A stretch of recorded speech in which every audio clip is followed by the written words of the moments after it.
Artificial Hearts family. It's a pleasure to be here with you all. Today is a very special day. We have a very special guest with us from Northwestern University. We are here with Professor Gary Saul Morson.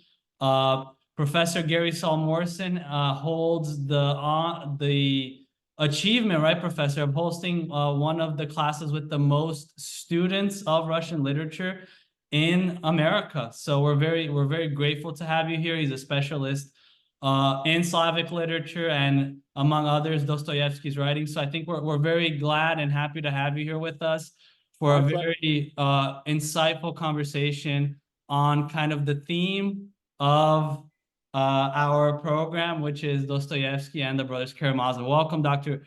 Saul Morson. Do you have any words you want to say to our viewers? No, I'm just very glad to be here, and this is really interesting and exciting, and thank you. No, well, amazing. Well, thank you, Professor Morson. I think we can we can start. You just recently released a new book that I was very glad I had the privilege of reading. It's called Wonder Confronts Certainty. And I wanted to hear from you a little bit more about why you chose to write this book. Why did you title it that way? And who is your intended audience? Oh, that's all very good. Well, let me begin with the subtitle of the book is Russian Writers on the Timeless Questions and Why Their Answers Matter. And that's basically why I wrote it.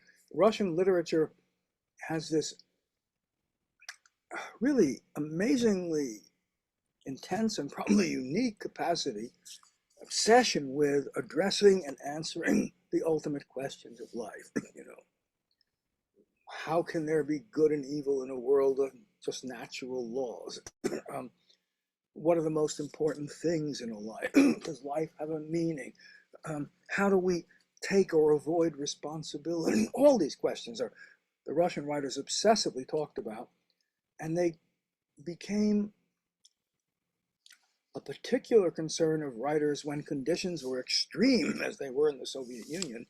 And so the Russian obsession with what is evil and how do we understand why it's there and what to do about it. Well, you know, when you had millions of people in the Soviet Gulag, that question didn't seem academic, right? So those ultimate questions, so I wanted to trace the tradition of asking that questions, the different kinds of answers that were given. Oh, since the questions really came into focus about 1855 and, you know, right up to the present. That's phenomenal. And that's something that I really found interesting while reading your book, is this kind of reconstruction, right? Historical reconstruction that you do of these ideas. And as you begin your work, you talk about the intelligentsia. So who were this group of people? What made one intelligentsia? Did one have to be intelligent or an intellectual? And why is this important for us to understand kind of how Russian thought developed? Another good question. Intelligentsia is a word we get from Russian, but it was coined there about 1860. But it didn't have the same meaning as it does in English today, at least. You know, it emphatically did not mean all the educated people. It had a very specific meaning, and so that most educated people were not members of the intelligentsia. To be a member of the intelligentsia, you had to think in a certain way.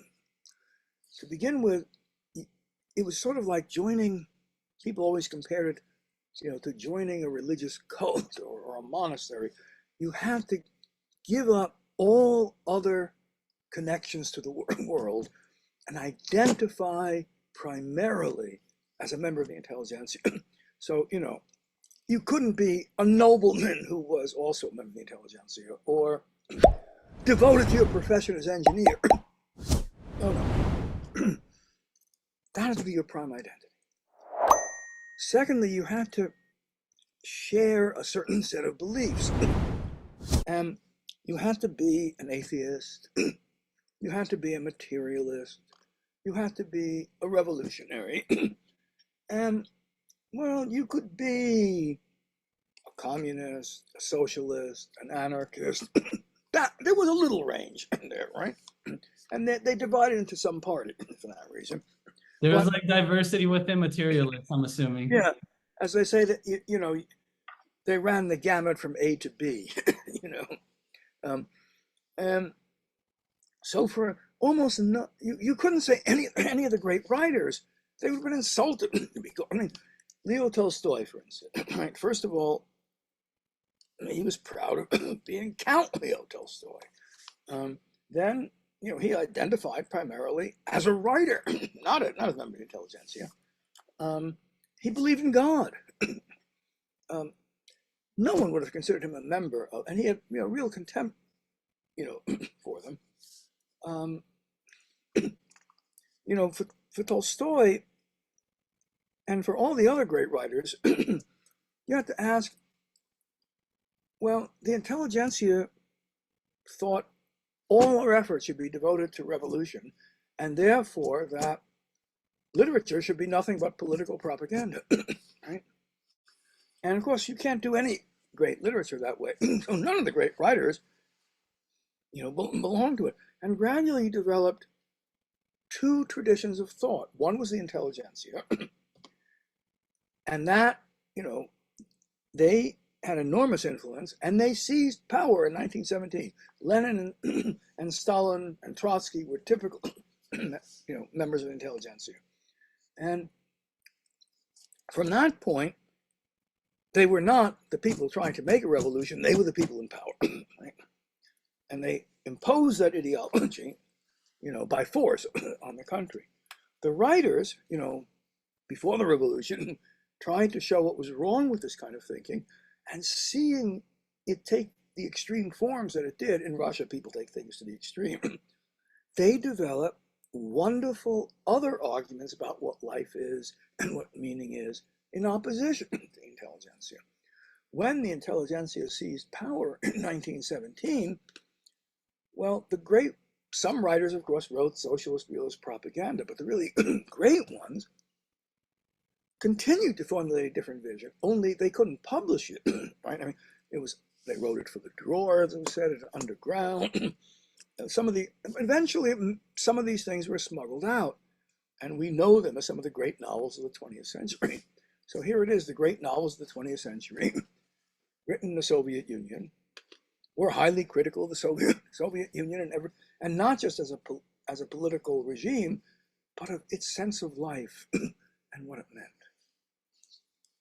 And I want to get more hear more about the Soviet Union. But before we get to that, I just want to maybe to flesh out a little bit more, maybe to our folks who are watching us, maybe aren't so familiar with some of these terms.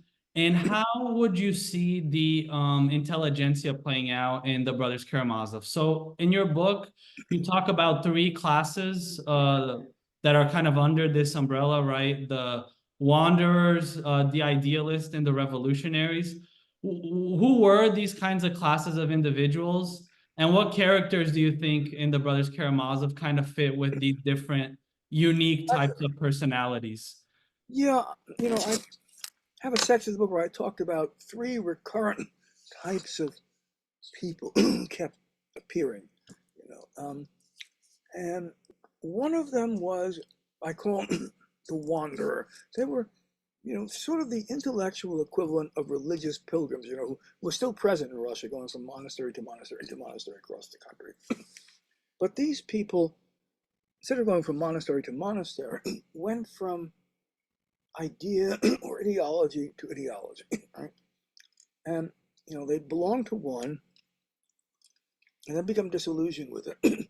But instead of becoming skeptical and saying, gee, maybe I shouldn't have, been so enthusiastic without question, there was never a period of skepticism. They just shifted to another ideology, right? There are some wonderful stories, Turgenev wrote stories about people like this, Chekhov did, and they really existed. There were quite a number of them. So that was one type. Another type is what I call the disappointed idealist. Okay, and you know, the idealists who had this sunny view, let's say, of all the wonderful virtues of the Russian peasant, and all these wonderful virtues. The problem was it wasn't true. Right? They weren't, ideal people. Right?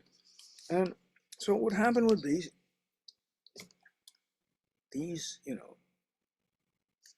idealists would go to the Russian countryside and they would see that these peasants were not compassionate with each other in general. They were vicious and cruel and drunk. And then they would get deeply disgusted. Some of them went insane. Right? My favorite one of them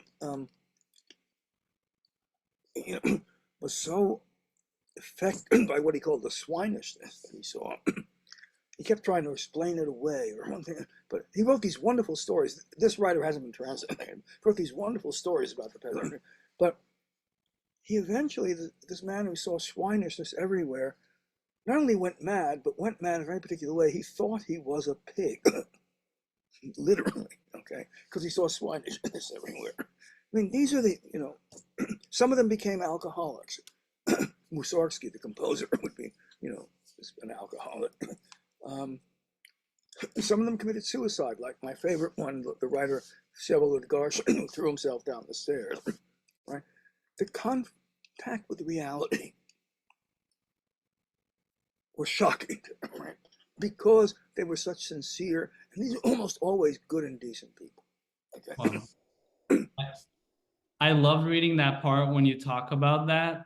I guess I've done a lot of I should say I've done a lot, but I've done some ethnographic work with like my research, and I just loved how you told that story because it's really different when people encounter reality because you find out that these people are exactly just like you and me. They have like they get angry like you and me. And I think there's a tendency maybe to either look down on kind of the or idolize and create this sort of idealized subject and forget that they're human beings, right? So I really enjoyed that part. And I And know you sometimes they idolize and look down at the same time because they idolize them for being so simple and virtuous, which is right. simple and stupid. So It's they're too both idolizing them and looking down on them. wow. No, yeah, that's incredible. And yeah, and kind of when you mentioned Fyodor Pavlovich, when we get there, we can talk more about that. But yeah, that was really interesting. And I wanted to hear more about that. I know you just mentioned to us that there's sort of these two traditions of Russian thought, that we see kind of the golden age of Russian literature with Tolstoy, Dostoevsky, Chekhov, Turgenev. But then there's another, right, tradition that's going to lead us to kind of the Soviet era, which is a man by the name of Nikolai Chernyshevsky, and you can correct the pronunciation. But why is this individual? Why is he so important for understanding what's going to happen later in Russian history, and also for the literary, the cultural and the political developments culminating with the Soviet Union? Yes, you're absolutely right. He's of enormous importance. He was enormously influential. Just one example is that Lenin said his book made Lenin a revolutionary. Okay, but it wasn't just him. Chernyshevsky was partly a literary critic and philosopher. He wasn't a good philosopher, but he was a very influential one. But he was most famous for a piece of utopian fiction. You could call it a novel, but it's not a novel realistic. It's sort of like, a utopian, like, I don't know, news from nowhere, sort of like that. But a socialist revolutionary and above all materialist piece of work. It was preaching materialism. And this work, let me put it this way, this work was more than influential. People, I remember several scholars pointed out that it was undoubtedly the most widely circulated book in Russia of the 19th century, far more than Tolstoy and Dostoevsky. I mean, Really? More than Tolstoy and Dostoevsky? yeah, Oh, that's I mean, amazing. because people would say they had never met a literate young person who hadn't read it, or at least said they had read it, right? And it's told Dostoevsky loved to make fun of it. It's parodied in his novels over and over again because it was so crude and its views of human nature was so simplistic. But well, not only did people take its ideology seriously, they modeled their lives on them. It had the characters talked about what sexual relations should be and live so that people in real life did that, whether it suited them or not. There was one character who trained himself for revolution by sleeping on beds of nails, and some people tried it. Right? Oh my goodness. um, it was amazing, amazingly influential, and Lenin, influenced Lenin. It was the whole ideology was there, the whole devotion, and the author himself became regarded as a sort of saint. This, and it's very strange. This author, Nikolai Chernyshevsky, sometimes people thought of him as the model member of the intelligentsia. They copied his manners. You see, he had lousy manners because he come from the lower class. And so upper class people who wanted to be accepted as members of the intelligentsia, they copied his bad manners. They took lessons in bad manners, but not any kind of bad manners, a particular type of bad manners, right? And, he came from, like so many revolutionaries, he came from a clerical family. The typical biography for a revolutionary was Like Stalin? like Stalin. Like Stalin, seminarian? Why is that the case? I mean, I'm not radical, but why are so many of them seminarians? Because particularly in the Russian church emphasized very much, the apocalypse, the millennium, the end of the world. And it was very easy to translate that kind of thinking into the communist utopia. So start out with the got away from it. Yeah, start out with that mentality, but then become an atheist, and you become a communist. You see? Okay. So and Chernyshevsky was the model, the model of that, right? And sorry, and just another question on Chernyshevsky. What was his relationship to like Karl Marx? Was he aware of those ideas, or was he sort of an independent utopian thinker from what we know, or what's available on the record, the historical record? Marx was pretty well known in Russia. Of course, the Capital hadn't been written yet, but the Communist Manifesto was certainly known. And I can tell you that when the Communist Manifesto was finally published, the first language it was translated into was Russian, right? But it wasn't just they were reading and eating up all the Western and Russian revolutionaries. Was there not just Marx? I mean, Marx was one of them, right? But yes, they certainly. And then later in his life, Marx came to know the Russian revolutionaries and wrote, because theoretically, according to his theory, the revolution should not come to Russia first. It should come to the industrialized countries like Germany.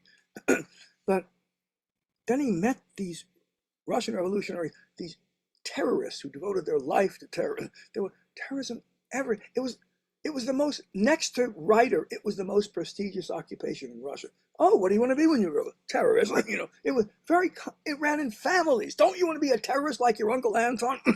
Oh, wow. And Marx, seeing this, realized that, maybe with a group like this, the revolution could come earlier to Russia. But toward the end of life, he began to rethink that. And of course, he was right. It did come first to Russia.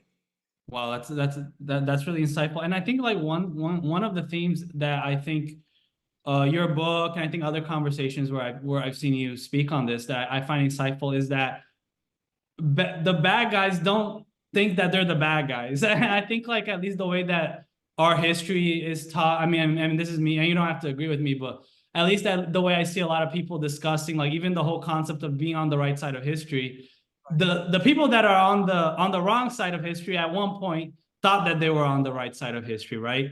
And there's a quote that I really like from the book that when I read it, and you say, I quote, Dostoevsky concluded, "It is not villains who commit the most villainous acts. On the contrary, it is idealist believers in some utopian theory." That's Gary Saul Morson, Wonder Confronts Certainty, page 120, end quote. So in light of this, Professor Morson, how does Dostoevsky's Brothers Karamazov and his work more broadly respond and kind of challenge this idolatry of theory that we see with, Chernyshevsky's like utopian socialism, and what we're going to see in the later Soviet era, this idea of building a heaven on earth without freed, right, from these kind of timeless principles. Yeah, I mean, the work where he actually addresses this most directly is not Karamazov, which does address it, but indirectly. The Possessed? Is the Possessed, or the Demons, would be a more literal translation. Um, and it is about revolutionaries and terrorists. And, it's an amazing book. It's quite riveting. There's a couple of chapters in it where the revolutionaries, or the principal revolutionaries, outline their vision for the future. And it's a detailed description of what we have come to call totalitarianism. And with extreme things that, seems absurd. No, everyone thought he was crazy for thinking this would be the future, right? And down to details that actually were realized in the Chinese Cultural Revolution, if not in the Soviet Union, in China. Like, when I was growing up and the Cultural Revolution was actually going on, I remember being shocked that they had this brilliant Chinese pianist who had won the Chopin competition, but they were trying to fight bourgeois culture, so they broke his hands. Oh my goodness.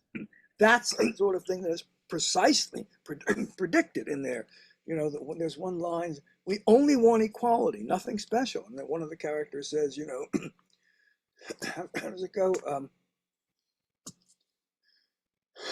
Shakespeare will have his tongue cut out. Cicero will have his tongue cut out. Copernicus will have his eyes put out. Shakespeare will be stoned. We believe in equality.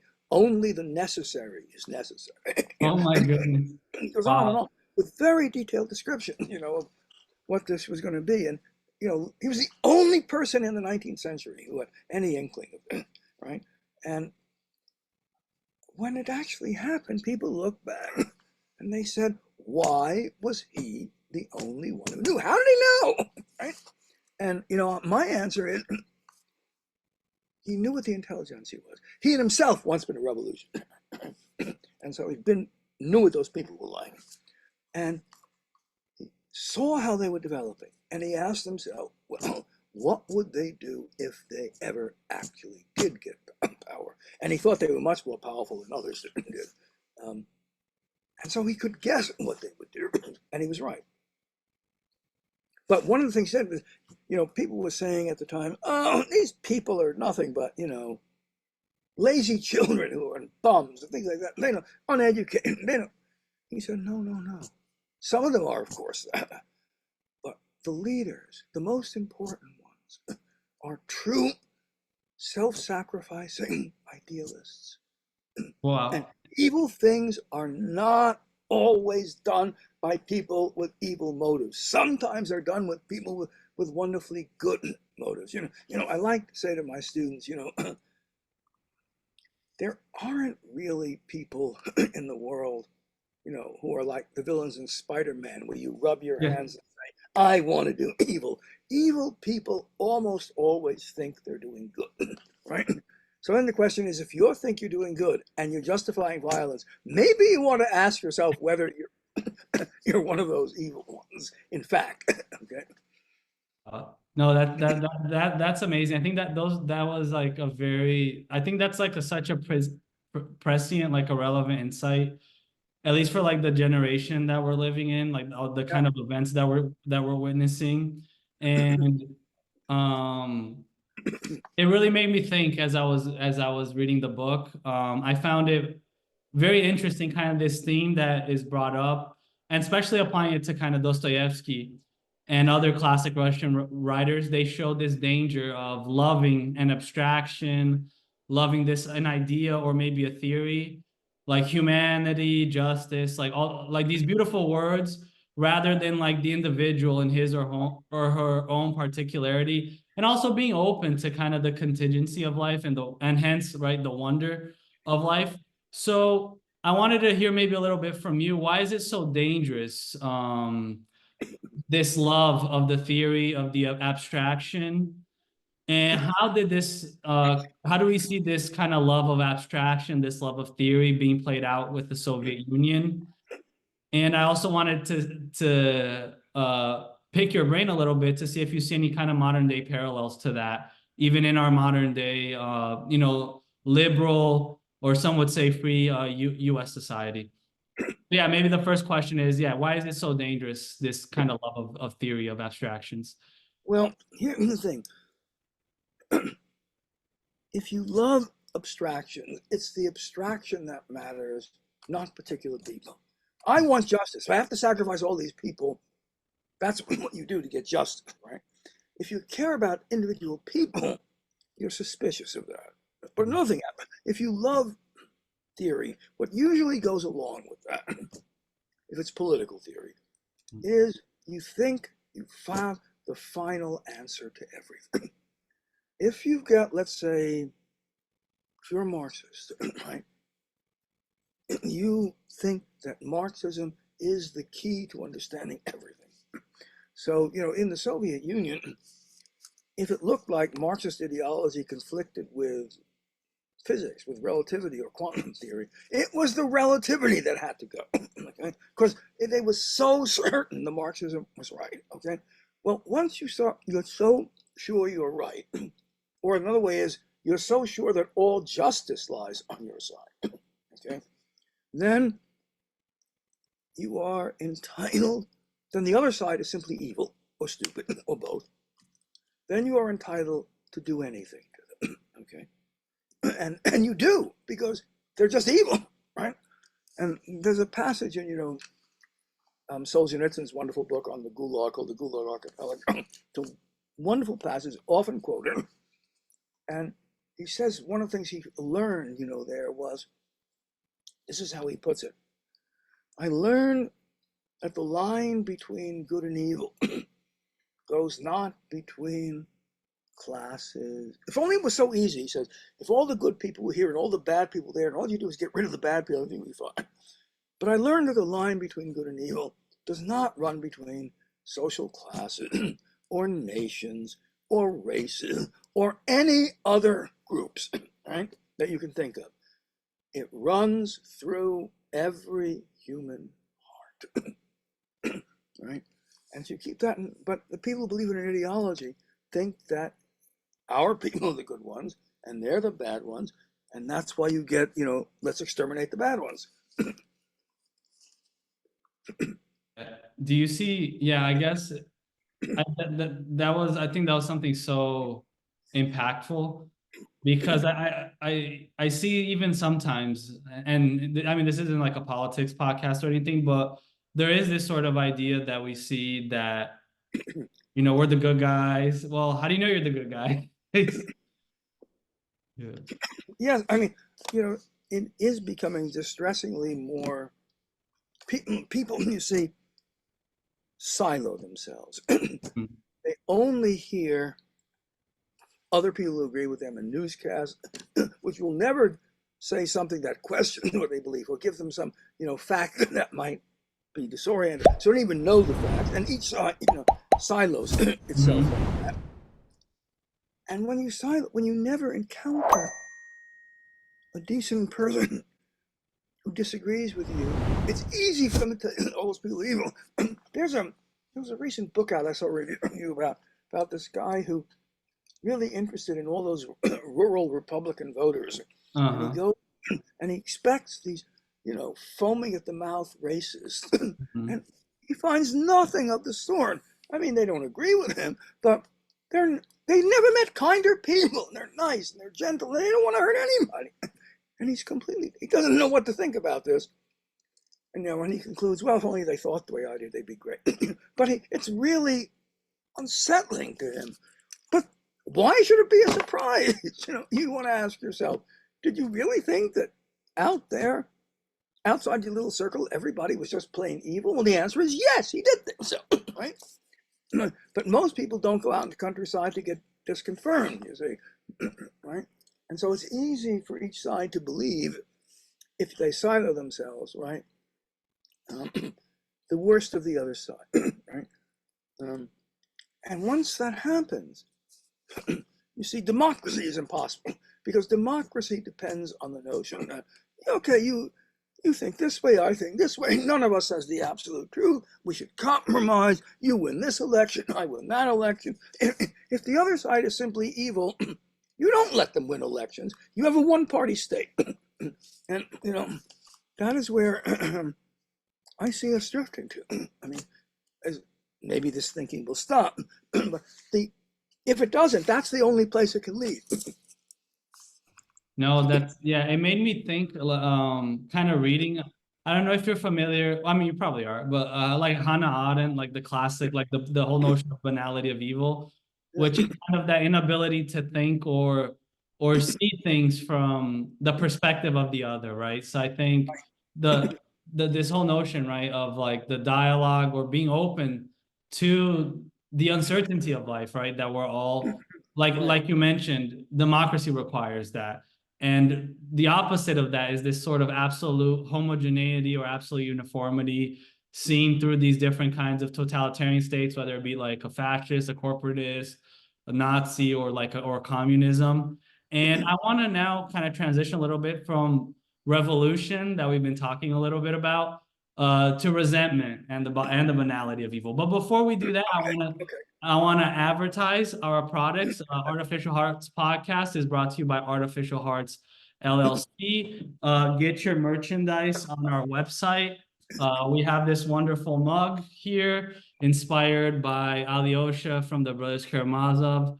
Faith does not end the realist, spring from the miracle, but it is the miracle that springs from faith. And returning, I wanted us to maybe transition a little bit more to those kind of personal questions that I think this really amazing book brought out, which was, it brought this reflection, right, that idolizing a theory can eventually lead one to resent one's own fellow human being, right? And I think that's something like you see a lot in society, regardless of like whatever side it is, but sort of an incentive, I think, to resentment. You don't have to agree with me on that, but I really wanted to know your opinion on how do you think that Dostoevsky's work can help us break free from a culture or a society or these sorts of incentives of resentment and taking offense at everything. Yeah, I mean, there are several ways. One is, like in The Possessed, he shows you what that really means and what it leads to. Another is he actually talks a lot about the psychology of being offended, Mm. right? In Karamazov, Mm. The monk, who's the good character, and the Fyodor Pavlovich, who's the bad character, they both agree on one thing, that sometimes it's very pleasant to be offended, okay? To the point where you will look for what today we call microaggressions, right? Yes. You will look for them to be offended. Well, why would people want to be offended? Doesn't it feel bad? Well, in some ways it feels bad, but it also can feel very good. Why? Because it makes you morally superior. Okay? How dare you? You can say, right? When I first started teaching in this book, which was, my God, this is my 50th year of teaching. So, when I first started teaching this book, and we came to Congratulations, by the way, on your Oh, 50th year. Yeah. looking forward to I'm in mid-career, so. Yeah. When I first started teaching this book and got to those passages about how pleasant it can be to take offense, my students didn't, understand. I had to explain to them a lot of it. I don't know if they ever got it. But now when I talk to students about how pleasant it can be to take offense, they get it like that. It's all around them, obviously, right? They're being taught to take offense, right? And here is somebody talking about the psychology of that and why it's problematic. Okay, so that's another way. And the third way it can really help is a way that all great realist novels help. The way realist novels work is they get you to live inside the head of someone else. Right? For hundreds of pages, you're tracing the character's thoughts and feelings from within, not just in life, which you see from that, but from within. And gradually, you start empathizing with a person unlike yourself, right? A person of a different social class, country, beliefs, religion. And when she suffers, you wince yourself. When she's going to make a wrong decision, you say, no, please, right? You're living within. Well, that's practice in empathy. That's what realist novels do that no other university discipline could do, right? It gives you actual practice. It doesn't tell you to empathize, it gives you practice. And so reading a lot of realist novels in that way can give you the skill to start doing it in real life, and you empathize with people, not only, who are feeling what you're not feeling, but are thinking what you're not feeling. You do both emotional and intellectual empathy.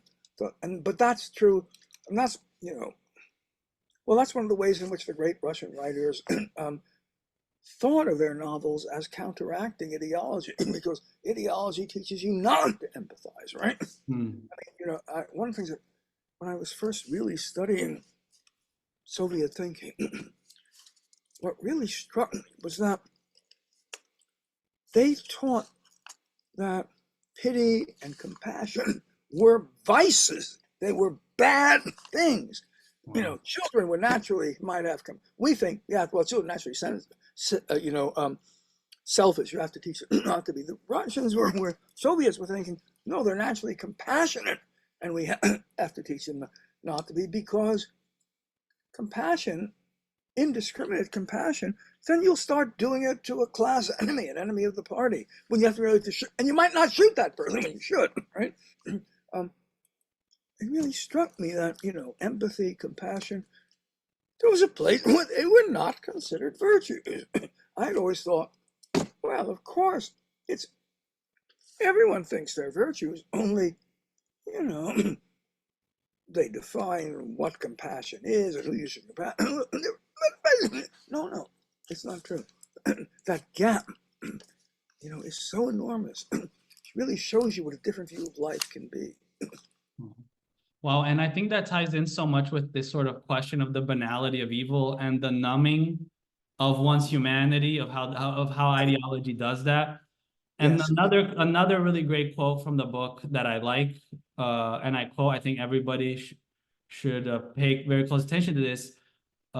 Most evil happens not because supremely evil people actively create it, but because ordinary people like ourselves wish it and let it happen, right? So how can kind of the great Russian literature, the non-Chernyshevsky tradition, I'm thinking of like Dostoevsky and a book like The Brothers Karamazov, what can it tell us about the need to take evil seriously, rather than simply, and, you know, I made up this word, like sociologizing it away or explaining it away to, you know, environmental circumstances. So what can we kind of learn about taking evil seriously from these great authors?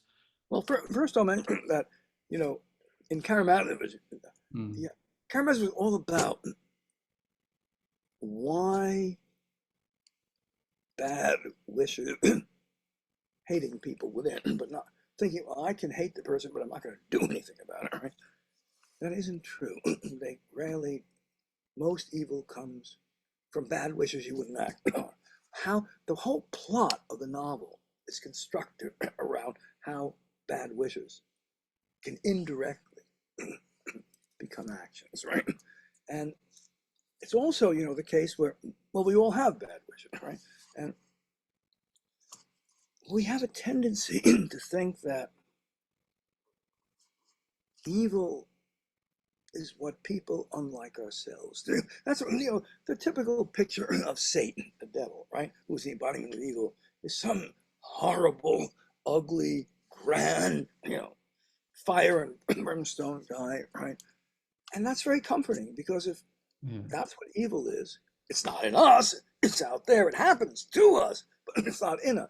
But so in Karamazov, right, the hero Ivan has a nightmare where the devil comes to him, and this devil is unlike any devil that's ever appeared in literature before. It's been imitated since. The devil is just an ordinary guy who, you know, has all the proper political beliefs of the day. He's even an agnostic. He doesn't believe in God. What do you mean you don't believe in God? You've seen God. Well, you know, maybe it's just an optical illusion. You know, he gives all those theories. You know, hell keeps up with the times. You know, at one point the devil even says, listen, he says, we've adopted the metric system out, out there, you know, to be up to date. He's the sort of guy that you know, dinner with. Okay, the point is, evil is ordinary because this devil is ordinary because most evil is ordinary. He's like us because most evil comes from us. It's not those guys out there. It's us, right? That's the point he's making, and it's a really wonderful way to make the point. Wow, I sorry, just to comment a little on that scene from the devil in the Brothers Karamazov. Oh, it's a hilarious chapter, absolutely hilarious. Yeah, isn't there like a part where he says, I mean, I'm paraphrasing, but he says something along the lines that gratitude isn't in my job description, which kind of like gratitude isn't a part of his nature, which I think kind of fits in with some of the kind of the whole social commentary. And I really enjoyed you know, we talked about kind of resentment, and I think the book, it really, well, your book, it tries to take us away from that mentality of resentment to wonder and to a life worth living, right? And there's a scene that I really enjoy where Evgenia Ginsburg, she's a materialist atheist. Maybe you can tell us a little bit more about who she was. But she's kind of confronted by a Seventh-day, or comforted by a Seventh-day Adventist. I'm Seventh-day Adventist, so I'm a little biased, but I really enjoyed it. And you are Seventh-day. Oh, I didn't know. I am. Yeah, we are. Yeah. But and I found it so interesting when you were describing this scene, how it was exactly the religious people that, in her perception, would be the religious fanatics that passed the moral test where others failed, right? That's right. And I wanted to know, like, how can this sort of belief in an objective morality, how does that help, you know, or in God or a higher power, or even those people that are maybe not necessarily atheists, but they have sort of a moral code in contrast to the kind of the materialist atheism. How does that kind of belief in objective morality or in God help one to embrace the wonder of life in comparison to the materialistic kind of relativism and kind of the postmodern alternative vision of life that we see kind of stemming out of the Chernyshevsky kind of line of thinking with the Soviet Union? Yeah, it doesn't have to be religious. It can be, you know, like in Kant. Humanist? Well, in Immanuel Kant, I believe in good and evil are objective in the way that mathematics are. They're different. Right. You know, you got the materialist that's one thing in the world, and the standard of good and evil is another. It's not reducible to it. It's different, right? That will give it to you too. But here, there's a lot of books, wonderful books from the Soviet period, which are memoirs of people who survived the Gulag, and some of them were very talented people, right? And they wrote them. And what Yevgenia Ginsburg was one of them in her book, Journey into the Whirlwind. She was a communist and a materialist and found herself arrested. And, strange enough, despite what happened to her, she remained a communist because she thought the problem was Stalin, not communism, right? But she gradually encountered all sorts of things that didn't fit with her worldview. And she came up with the examples that many others had. So the extreme conditions, of arrest, not just the Gulag, but arrest and all, prison, everything, put you in a position where you had to ask a question. Am I willing to do anything to survive? If I don't, I probably won't survive, right? And anything means at the cost of somebody else. Okay? Well, what these prisoners found, one after another, including the atheists they found, was that the atheists who were arrested, or the communists, since they didn't believe in morality, right, they were the first ones to be willing to make the wrong moral choice, right? But the religious people, they usually pass the test. When everybody else would do something wrong, they just wouldn't do it. I mean, she tells this wonderful story of the, how much their faith meant to them. This group, I think it was those Seventh-day Adventists. They were, not supposed to celebrate Easter, right? But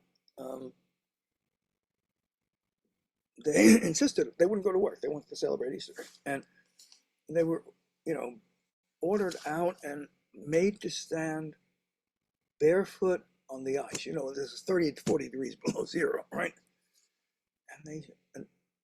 And they just stood there singing hymns, right? And everybody around, the other people asked themselves first, is this courage for a principle or is this craziness? And then they asked another question. Would we have the courage to do what they did? So people after people found kindness, compassion, decency in the believers, even if they were not believers. They bear witness to this, right? And it didn't seem to matter what the religion was, right? Right? It mattered that you believed there was something beyond this world. Wow, that's amazing.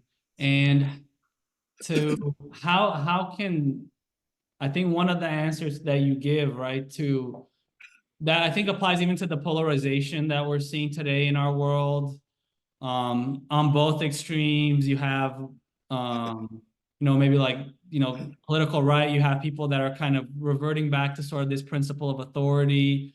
The radical left, you also see similar things that how can we be wrong, right? So there's so much certainty, I think, going on in our world today, in our society. And how do you think that dialogue, I think that's something so important that you mentioned in your book, how does that help one see the wonder of life in a different way to let's say to certainty, right? Going back to the theme of Well, one mindset is, okay, I have a theory. I know what life is all about. There are no mysteries to me. I get it. This is the answer. Okay? And then, you're closed-minded. You don't empathize because people who don't agree with you are simply wrong, right? And you go about your life that way. And the opposite is, what we know is so little. There is so much out there in the universe we can't even imagine yet. And our theories of people are so simplistic compared to the complexity of each human being that when you look at the world, instead of seeing everything you know, you see all the things that are you don't know but are really interesting and evoke curiosity. And that's the attitude of wonder. They're two absolutely opposite attitudes, right? You know, and you know that's why I gave the book that title. And I mean, you know, I see the people of certainty everywhere. I like to call them certaintists, you know, but you know, and some of them are very, very intelligent, so I give them their due, right? Absolutely, yeah, yeah, I absolutely. think they're why it's important because I believe in empathy to understand why these ideas would appeal to decent, moral people who are intelligent. If you don't understand that, then you don't understand. um, but I myself am a person who thinks of the world, in terms of wonder. There's so much out there to know. People are so complex. We can only keep looking. And what knowledge is really about, what wisdom is really about, is not having the final answers. You're not going to get them, but having a deeper understanding of the questions. Right? And that you can always do more of because the questions are always, you know, the world, the world that God made, or if you don't believe in God, just the world that it is much too complex for the human mind, but it's so interesting, right? Wow, that's amazing. And I wanted to ask one last question. Well, before the last question, as we wrap up, I just wanted to ask one like a shorter question that we usually ask our Dostoevsky specialists that come on the podcast. We had, your colleague, Professor Erwin Weil, that we had the honor of visiting. And it's usually So glad who. you had her. Oh, it was great. No, it was great. It was, yeah, fantastic. I read his biography too, just like a great human being. Yes, Uh, he is really great. yeah, amazing. Yeah. But I wanted to know, do you have a favorite character from the Brothers Karamazov? And if so, which one? Or that you just like that really, Interesting one is Ivan. yeah, Uh, you know, um, the author is immensely appealing, right? yeah, um, but that's really interesting. On the whole, Dostoevsky doesn't give you pictures of wonderful people. He yeah, gives, he's really great at bad people. yeah, the villains, yeah. I mean, The father, yeah. Tolstoy and Chekhov, give you good both, right? But Mhm. yeah, as you said, who but Dostoevsky could have created such an imaginative evil person Yeah, like Fyodor Pavlovich, who was incredibly funny at yeah, times? yeah, You know, I mean, you yeah. know, even his humor though, it's funny, but it's evil, right? It's wonderful. Nobody else could have created that. Right? Yeah. Well, no, that's great. Well, as we wrap up, we just want to thank you again, Professor Morrison, for your availability, for your willingness to be here on our platform. Artificial Hearts is a podcast dedicated to humanizing the hearts that have become cold through atheist materialism by disseminating the works of Dostoevsky to a popular and lay audience in order to restore Western culture with the timeless truths and values of great books like The Brothers Karamazov. In light of this, Professor Morrison, how does a book like The Brothers Karamazov help the modern day Ivan Karamazovs of our time break free from the utopian theories? And I mean, I think I've been in Ivan, right? I think all of us have maybe had that, have or are in that phase. But how can a book like this help us break free from like utopian theories and be more open to embracing the wonder and the contingency of life? Well, in many ways, but let me just mention one. um,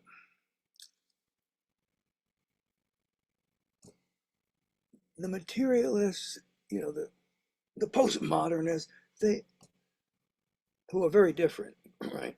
One thinks they have the answer, the other thinks nobody can have the answer. Yeah. There's no, right? But they're both dogmatic, right? And they, imagine that they know what the world is, and they don't, right? And they also imagine that the religious view, the Christian view, is terribly simplistic and naive.